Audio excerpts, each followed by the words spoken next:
독립운동사의 가장 빛나는 순간을 말하자면 대부분의 사람들이 이 전투를 떠올리지 않을까 싶습니다. 100년 전 독립군들이 만주에서 올린 일생일대 승전보 청산리 전투인데요. 오늘 히어로는 독립전쟁 백전불패의 신화, 청산리 전투의 모든 것을 이야기해 보겠습니다. 오늘은 바로 청산리 전투에 대해서 이야기를 해볼 예정입니다. 그러면 청산리 전투는 청산리에서 벌어졌을까요? 청산리에서 벌어졌겠죠. 아닙니다.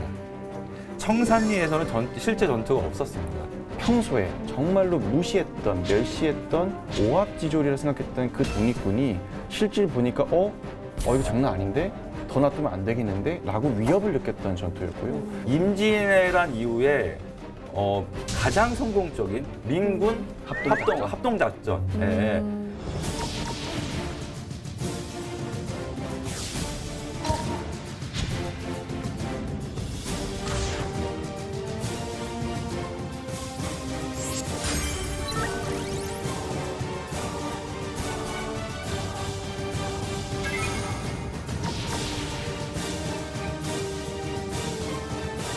우리가 6월에 봉오동 전투에 대해서 이야기해봤는데요. 오늘은 바로 청산리 전투에 대해서 이야기를 해볼 예정입니다. 어릴 때 사실 청산리 대첩으로 배웠던 기억이 있는데요. 요즘에는 봉오동 전투, 청산리 전투를 합쳐서 독립전쟁이라고 부른다고 하더라고요. 봉오동 전투와 청산리 전투를 이제 전쟁이라고 부를 때는요. 그것이 아무래도 우리 독립군이 서로 통합을 해서 일본의 정규군하고 전쟁을 치렀던 사건이기 때문에 그런 의미에서 우리 국군과 일본군이 싸웠다. 이런 의미에서 전쟁이라고 이제 의미를 부여하는 거고요.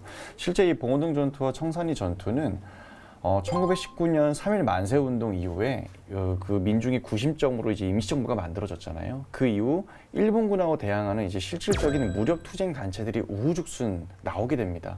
1920년 1월 달을 기점으로 엄청나게 많이 생기는데 그 단체들이 서로 어떻게 보면 출신도 다르고 생각도 다르고 모든 것이 달랐어요. 근데 일본군이 온다는 소식에 그들이 서로 마음을 모아서 통합 부대를 만들고 일본군하고 전투를 치렀는데 대승을 거뒀던 1910년도가 이제 저희가 나라를 뺏겼잖아요. 1910년도에 경술국치를 당했는데 얼마 안 된 시기에 일본 정규군하고 전투를 치러서 우리가 이겼기 때문에 정말 이 조선에 있던 이 대한제국의 민중들에게는 우리 힘으로 정말 자주 독립을 이룰 수 있겠구나라는 희망을 전달했거든요.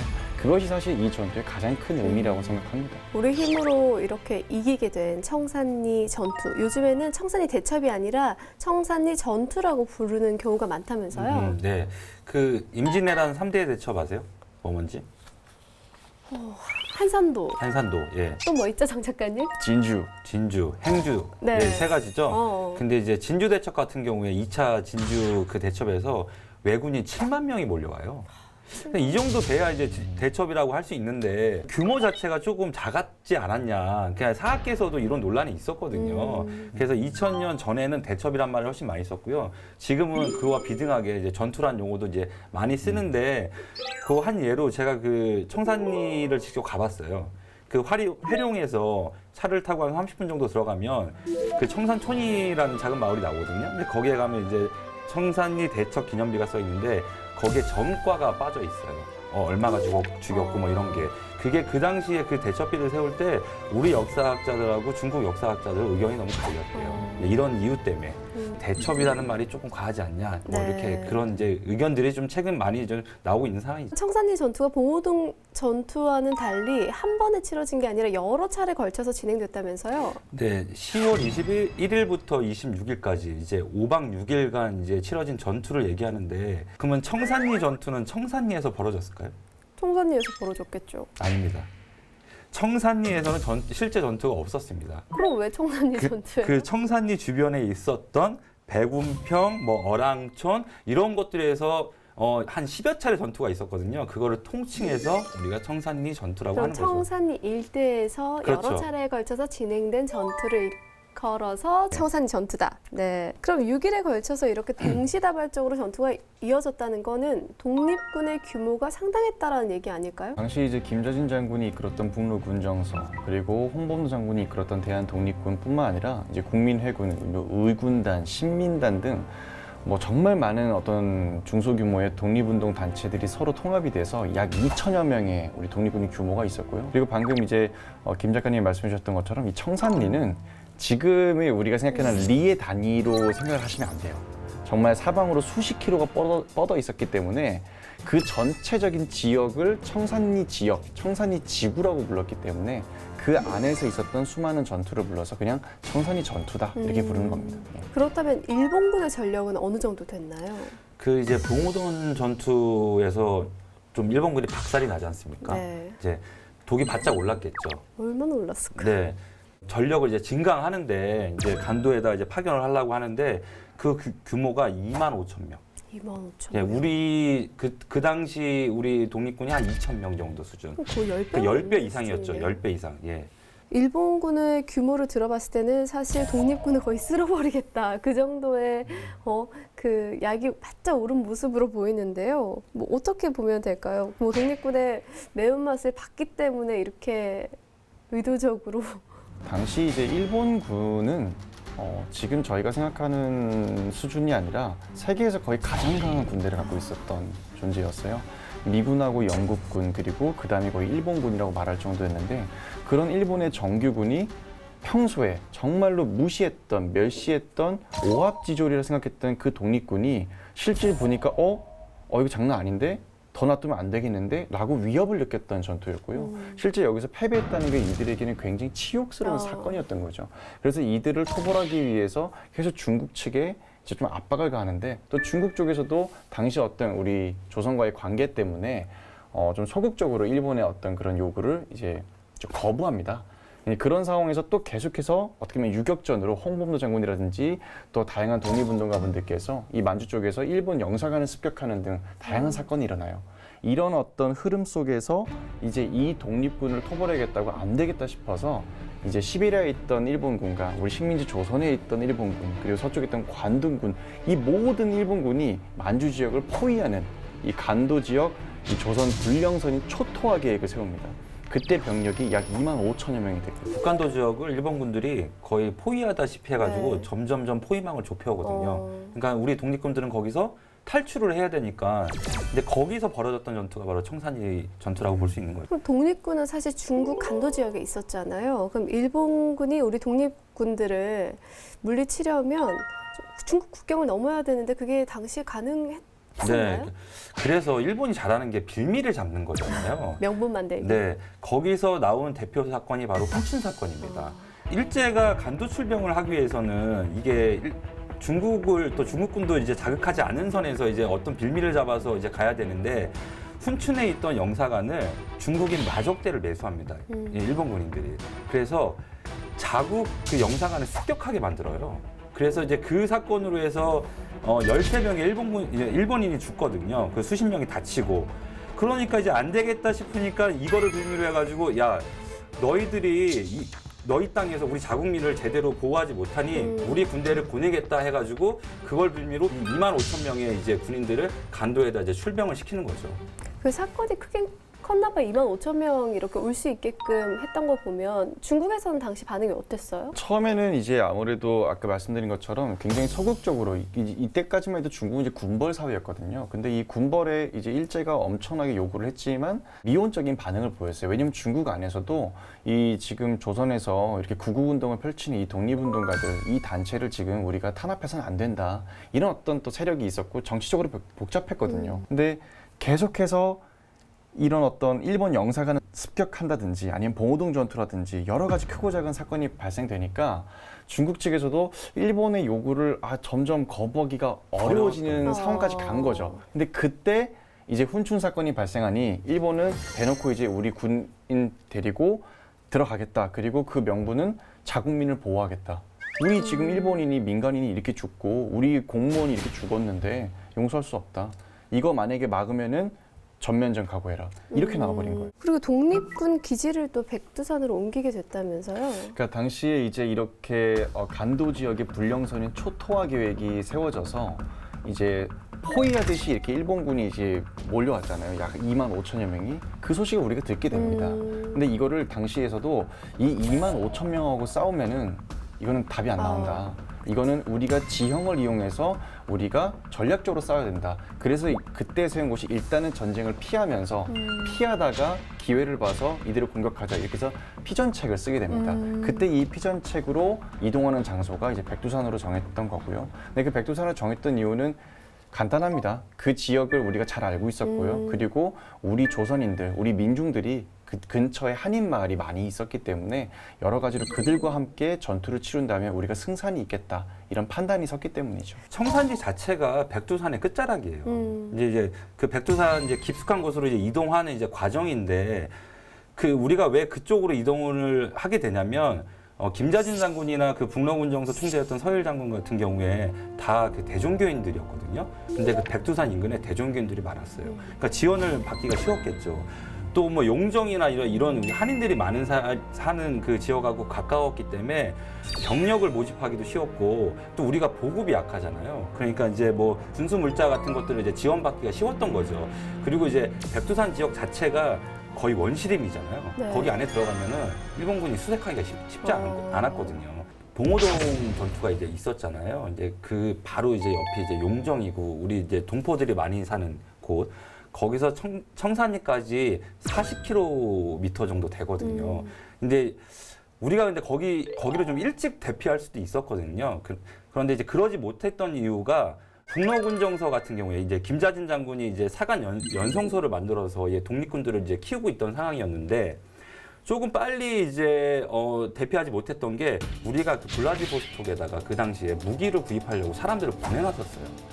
그러니까 그 무기가 와야지만 이제 그 무기를 가지고 이제 갈 거 아닙니까? 근데 그게 지체됐던 것도 있고, 그 다음에 이 사간 연성소 학생들의 이제 졸업식이 거행되지 못했었거든요. 그러니까 교육이 끝나지 않은 상태였기 때문에 우리가 그것 때문에 조금 이렇게 뒤로 이렇게 좀 연기한 면이 없지 않아 있었고, 그거를 또 일본 군인들이 꼬리를 물고 우리를 쫓아와서 턱밑까지 추격해온 것이 바로 청산리 인근이었던 거죠. 그럼 청산리 전투의 첫 번째 전투가 바로 백운평에서 치러졌는데 이 백운평은 어떤 곳이에요? 백운평은 이제 청산리 지역에서도 이제 협곡으로 좀 유명한 곳이거든요. 근데 그 협곡을 이제 타고 들어가다 보면 큰 넓은 또 공간이 나와요. 그러니까 우리한테는 적을 몰아놓고 매복 작전을 써서 그 일시사격으로 적을 섬멸할 수 있는 아주 지형적으로 아주 유리했던 장소거든요. 근데 여기서 이제 김자진 장군이 부대를 600명의 인원을 두 군데로 나눕니다. 예, 매복을 두 군데 시켜서 한 부대는 이제 측면에서, 한 부대는 이제 후방에서 이제 적을 몰아넣고 일시사격을 이제 하게 하는데요. 그때 이제 600여 정의 소총, 그 다음에 기관총 4문, 박격포 2문이 있었대요. 그러니까 이제 적이 백운평 계곡으로 들어오는 순간 이제 적정한 곳까지 기다렸겠죠. 이제 거기서 이제 사격 명령이 떨어지는 순간 우리가 갖고 있던 화력을 일시에 쏟아붓게 되는 거죠. 사실 일본군이 거의 뭐 제 발로 우리가 파놓은 굴에 들어온 것 같은데 사실은 봉오동 전투에서도 한 번 당했기 때문에 또 당할 리가 없었을 것 같은데 또 당했단 말이죠. 백운평 전투가 치러졌던 곳에서 가까운 곳에 이제 마을이 있었겠죠. 근데 그 마을을 이제 일본군이 지나칠 수밖에 없습니다. 근데 그때 김자진 장군이 먼저 이동을 하면서 마을 사람들에게 부탁을 합니다. 첩보전을 펼친 건데요. 만약 일본군들이 오면은 지금 독립군들이 서로 우왕좌왕 겁에 질려서 지금 도망치느라 정신이 없다. 오합지졸이다. 이런 식으로 거짓된 정보를 흘리라고 첩보전을 시켰습니다. 그리고 그거를 수행을 했고요. 그래서 일본군의 입장에서는 지금 독립군에 대한 어떤 긴장감이랄까요? 이런 게 좀 사라지게 되는 거죠. 정말 만만하게 보게 되는 겁니다. 그리고 이 백운평 전투가 치러졌던 곳이 유일하게 당시에 그 계곡이 산 위로 올라갈 수 있는 길목이에요. 그러니까 그곳을 무조건 갈 수밖에 없는데 그 위에서 수풀에서 바위 돌계단이 있는 곳으로 올라오는데 거기를 위에서 아래로 이제 총을 쏜 겁니다. 아무런 대처도 못하고 당시 기록에 보면은 있지도 않은 장소에다가 일본군이 그냥 난사를 하면서 다들 뭐 사망하고 도망가고 이런 일이 있었다고 해요. 그런 거 보면은 이거는 거의 일본군의 거의 대패였다. 근데 이게 첫 번째 전투잖아요. 굉장히 의미가 컸죠. 같은 날 인근에서 똑같은 상황이 벌어졌다고 하던데 네, 그건 어떤 전투예요? 완루구 전투라고 하는데요. 네. 여기는 이제 홍범도 장군의 지략이 정말 번뜩이는 지략이 정말 압권이었던 이제 전투로 기록돼 있습니다. 이제 남북으로 이제 전선이 나눠지는데 협곡 안에서, 근데 홍범도 장군이 이제 전선이 2개로 벌어지잖아요. 네. 그걸 조금씩 뒤로 물리면서 협곡으로 그냥 다른 협곡으로 빠져버려요. 그러니까 일본군은 계속 총탄이 날라오던 그 관성 때문에 계속 총을 쐈겠죠. 근데 우리 독립군들은 벌써 빠져나간 뒤였거든요. 그러니까 서로 자멸하게 만드는 홍범도 장군의 번뜩이는 지략이 아주 돋보였던 이제 전투입니다. 아니 우리가 청산리 전투하면 김자진 장군을 떠올리는데 여기서도 봉오동 전투의 주역인 홍범도 장군이 활약을 하시네요. 봉오동 하면 홍범도, 청산리 하면 이제 김자진 장군으로 우리가 많이 좀 알고 있잖아요. 네. 근데 이게 조금 이제 잘못된 걸 수도 있습니다. 이 당시에 5개 무장단체의 사령관이었던 사람이 홍범도 장군이었어요. 그리고 그 당시 나이가 52였고요. 김자진 장군 그때 몇 살이었을 것 같아요? 31살이었어요. 젊네요. 네. 이범석 장군이 그때 20살이었어요. 너무 젊다. 그러니까 실질적으로 이 전투를 이끌었던 사람이 홍범도 장군이라고 이제 볼 수 있었던 거죠. 그런데 홍범도 장군이 이제 청산리 대첩 이후에 이제 볼셰비키 쪽에 이제 가담을 하거든요. 그러니까 사회주의 계열 이제 독립운동에 이제 몸 담으면서 해방 이후에 1962년에 서군이 되거든요. 근데 이때 같이 김자진 장군하고 같이 서군이 돼요. 근데 조명은 계속 김자진 장군만 됐던 거예요. 그러니까 우리 이제 현대사를 넘어오면서 이제 홍범도 장군은 좀 많이 소외됐던 거죠.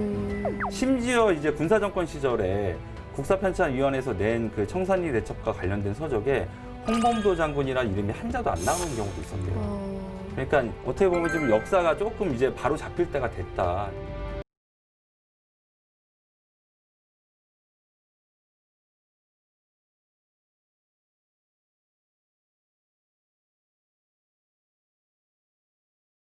청산리 전투를 잘 들여다보면 사실 독립군 부대마다 각계 전투를 펼쳤다고 볼 수 있다는 거죠.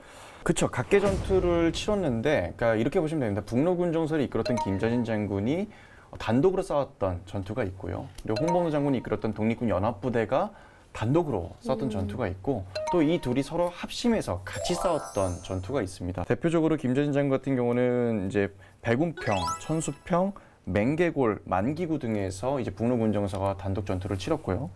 홍범도 장군 같은 경우는 이제 완누구와 고동화에서 이제 연합부대가 단독으로 전투를 치렀습니다. 또 제가 또 하나 궁금한 게요. 이 유명하신 김자진 장군님 그리고 홍범도 장군님이 함께 연합해서 싸운 또 전투가 있다고 들었거든요. 그게 어랑천 전투죠. 어랑천 전투. 네, 청산리 전투에서 가장 규모가 컸던 전투예요. 근데 뭐 두 장군이 연합해서 싸웠다고 하면 거의 뭐 일본군은 끔짝도 못하지 않았을까요? 뭐 그런 셈이 됐는데요. 그 과정은 그렇게 녹록지 않았습니다. 이 어랑촌이라는 곳이 화룡시, 그다음에 안도현, 연길로 다 뻗어 있는 그 길목에 있었거든요. 그러니까 당시로서는 그 청산리 일대에서 이게 거점이었어요. 그러니까 일본 본진도 여기다 이제 그 캠프를 이제 치거든요. 그러니까 우리 독립군들도 이 청산리를 벗어나기 위해서는 이 어랑천을 꼭 이제 거칠 수밖에 없었던 상황인 거예요.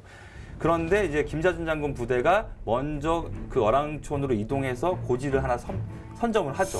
근데 거기서 이제 전투가 벌어지는데 밀려요. 아, 밀렸어요, 네. 처음에? 거기 본진이 있었잖아요. 그러니까 이게 화력에서 이제 차이가 좀 크니까 밀리고 있는 찰나에 누가 나타났겠습니까? 홍범도 장군이 그 전선 꼬리를 물고 뒤에서 이제 전선 하나 더 만들어 버린 거죠. 근데 이 전투가 10시간 동안 벌어지거든요. 10시간. 결국 우리가 승리하게 됩니다. 물리친 과정을 상상만 해도 그 전투에서 한 가지 더 말씀드리고 싶었던 게 뭐냐면 김자진 장군 부대가 백운편 전투를 끝내고 40km 산길을 행군을 해요. 그리고 또 천수평 전투를 또 끝내고 얼마 뒤였단 말이에요. 그 얼마나 이게 체력적으로 힘들었겠어요. 너무 체력 소진이 됐을 것 같아요. 그렇죠. 근데 그때 나타난 게 아주 혜성처럼 탁 반짝하고 나타난 게 홍범도 장군이었던 거죠. 네. 사실 이렇게 뛰어난 전투에서는 김자진 장군과 홍범도 장군 같이 앞에서 이끄는 지휘관이 있고 사실 뒤에서 열심히 뒷받쳐준 영웅들이 또 있잖아요. 이 전투에서도 숨은 주역이 있을 것 같습니다. 저는 이제 가장 제가 생각하는 숨은 주역은 일단 마을 주민들이라 생각을 하고요.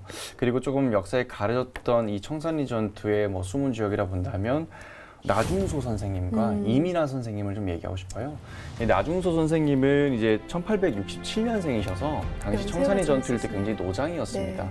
하지만 대한제국의 어떤 무관 출신이셨고 당시 뭐 지금의 계급으로 이제 군대에서 중위 계급이었는데 김자진 장군과 함께 이제 청산리 전투에 참전을 했고 그리고 사관 연성소에서 실제 교관으로서 생도를 또 통솔했던 분이었어요.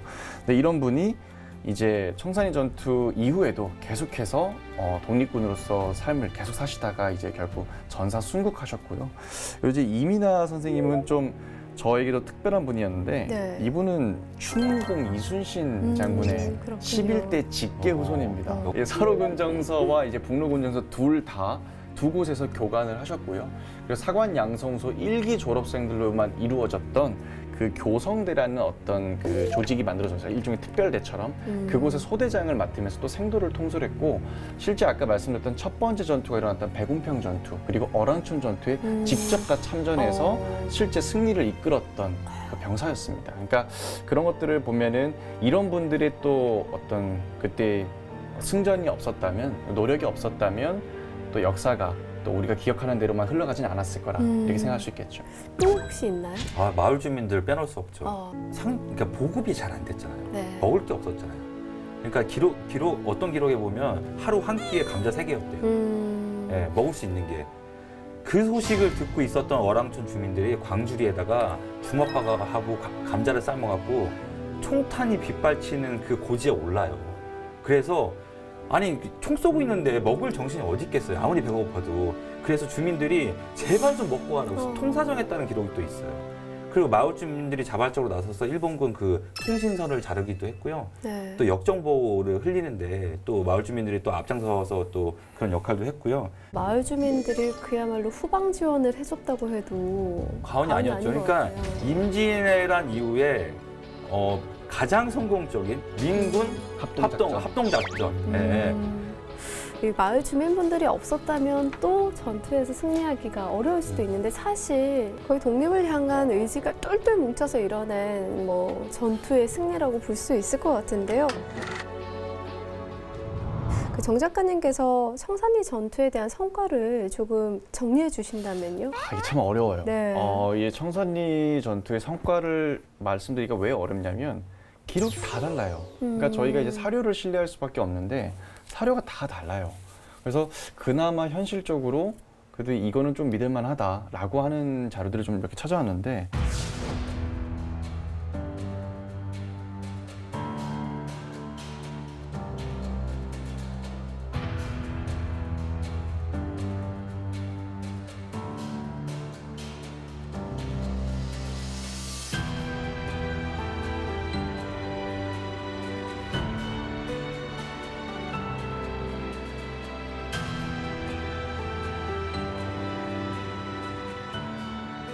근데 이게 참 웃긴 거는 일본군도 기록을 남겼을 거 아니에요. 근데 아까 전에 우리가 연합해서 10시간에 가까운 전투를 치렀던 그 어랑촌 전투에서 일본군 사망자 0명이라고 기록이 돼 있어요. 한 명도 죽지 않았다. 그리고 오히려 독립군이 한 30여 명 죽었다.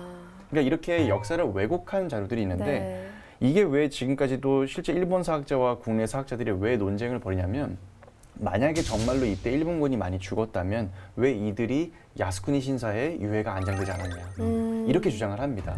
일제강점기를 통틀어서 보면 일본이 자기네들의 역사를 이렇게 축소시키는 이런 왜곡한 사례가 굉장히 많아요. 네. 그렇기 때문에 이거는 충분히 저희가 생각해 볼 수 있는 거죠. 왜냐하면 첫 번째 전쟁이었던 전투였고 정말로 대패했고 이거는 경술국치 이후 얼마 안 됐기 때문에 이거를 만약에 있는 그대로 인정하는 기록을 남긴다면 이거는 일본에게 정말 큰 자존심의 타격이고 이걸로 인해서 민중들이 들고 일어날까 봐 조선의 민중들이 일어나면 자기들이 또 당할까 봐 그거에 대해서 좀 두려워하지 않았나 이런 생각이 듭니다. 하지만 이제 이때 이런 기록들이 남았지만 그때 이제 그나마 저희가 이제 좀 신뢰할 수 있다고 말하는 거는 임시정부에서 이때 보냈던 비밀 파견원이 있어요.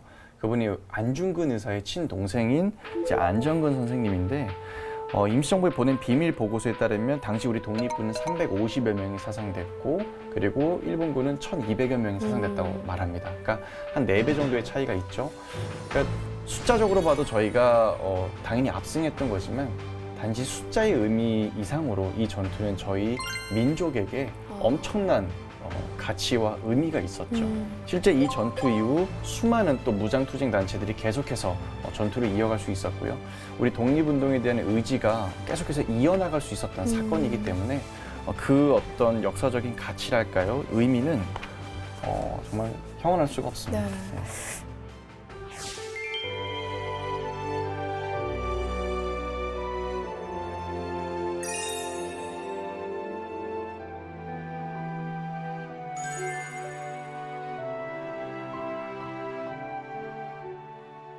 청산리 전투는 지형을 활용한 뛰어난 전술 전략, 독립을 향한 불굴의 결사항전 의지가 만들어낸 짜릿한 승리였습니다.